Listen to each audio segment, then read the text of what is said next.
In today's video, I'm going to teach you how to forward emails to Trello. This is a great way to organize your communications and have everything in one place. So let's dive in and see how we can set this up. First, make sure you have your internet browser open and head over to Trello.com. Once you're there, you will see the home page. What you need to do next is to click on the Login button, typically located at the top right corner of the page. If you don't have an account already, you might want to create one by clicking on Sign Up. But for this scenario, we'll assume you already have an account. Once you've clicked Login, you'll be presented with the option to either enter your email and password or to log in using your Google account. Choose whichever method suits you best. After logging in, you'll land on your Trello dashboard, which is your command center for all things productivity on Trello. Now navigate over to the Boards section. This is easily accessible from the main dashboard. Look towards the left sidebar and you should see a section labeled Your Workspaces.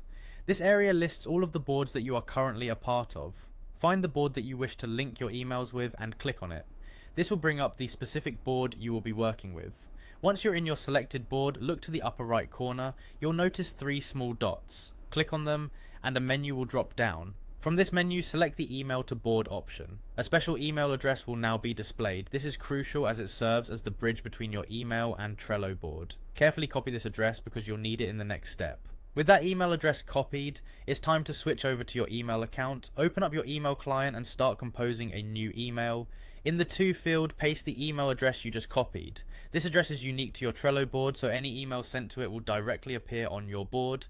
Next, enter a subject. This will be the title of the task on your Trello board, so make it clear and concise. Then go ahead and write the main content of the email. This will form the description of the task once it arrives in Trello. When you're satisfied with what you've written, hit send. Finally, after sending your email, head back to your Trello board to check that everything has been set up correctly. You should see your email content reflected as a task on the board you chose. If so, congratulations, you've successfully forwarded an email to Trello. If you opened any menus along the way, remember to close them to keep your workspace tidy, and that's all there is to it. By following these steps, you've made it easy to incorporate emails right into your Trello workflow, which can greatly assist in keeping tasks and communications in one organized place. Thanks for watching, and happy organizing.